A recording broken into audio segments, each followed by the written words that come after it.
പാകിസ്ഥാന് വേണ്ടി ചാരപ്രവർത്തനം നടത്തിയ രണ്ടുപേരെ പഞ്ചാബ് പോലീസ് അറസ്റ്റ് ചെയ്തു. പാക് സ്വദേശിക്ക് സൈനിക നീക്കങ്ങൾ ചോർത്തി നൽകിയെന്നാണ് എഫ്ഐആർ. മലേർകോട്ട്ല പോലീസാണ് ഇവരെ പിടികൂടിയത്. പാക് സ്വദേശിക്ക് സൈനിക നീക്കങ്ങൾ ചോർത്തി നൽകി എന്നതാണ് ഒരാൾക്കെതിരായ കുറ്റം. ഇയാളെ ചോദ്യം ചെയ്തതിൽ നിന്നാണ് സഹായിയായ മറ്റൊരാളെയും പിടികൂടിയത്. നിർണായക സൈനിക നീക്കങ്ങൾ ചോർത്തിയെന്നാണ് എഫ്ഐആർ.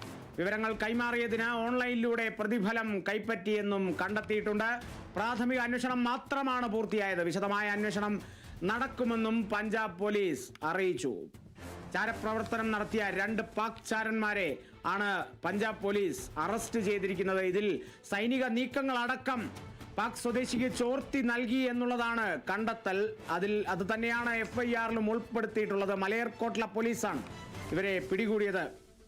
ആദ്യഘട്ടത്തിൽ ഒരാളെ പിടികൂടുന്നു. പിന്നീട് അയാളെ ചോദ്യം ചെയ്യലിനിടെ അയാളിൽ നിന്നും ലഭിച്ച നിർണായക വിവരങ്ങൾ അനുസരിച്ച് അടുത്തൊരാളിലേക്ക് പോവുകയാണ്. അങ്ങനെ 2 പേരാണ് പിടിയിലായിരിക്കുന്നത്. പാക് ചാരന്മാരാണെന്ന് തെളിഞ്ഞിരിക്കുന്നു. കൃത്യമായ പാകിസ്ഥാന് വേണ്ടി ചാരപ്രവർത്തനം നടത്തിയിട്ടുണ്ട്. ഇന്ത്യയുടെ പല സൈനിക നീക്കങ്ങളടക്കം ചോർത്തിയിട്ടുണ്ട് എന്നുള്ളതാണ് എഫ്ഐആറിൽ സൂചിപ്പിക്കുന്നത്. ഓൺലൈനിലൂടെ അടക്കം പ്രതിഫലം കൈപ്പറ്റിക്കൊണ്ടാണ് ഈ ഒരു ചാരപ്രവർത്തനം നടത്തിയത് എന്നുള്ളതും കൂടിയാണ് കണ്ടെത്തൽ. പ്രാഥമിക അന്വേഷണം നിലവിൽ പൂർത്തിയായിരിക്കുന്നു. എന്തായാലും വിശദമായ അന്വേഷണം മുന്നോട്ടുള്ള ദിവസങ്ങളിലും വരും മണിക്കൂറുകളിലും ഒക്കെ ഉണ്ടാകുമെന്നും തന്നെയാണ് പഞ്ചാബ് പോലീസ് നിലവിലെ സാഹചര്യത്തിൽ അറിയിച്ചിരിക്കുന്നത്.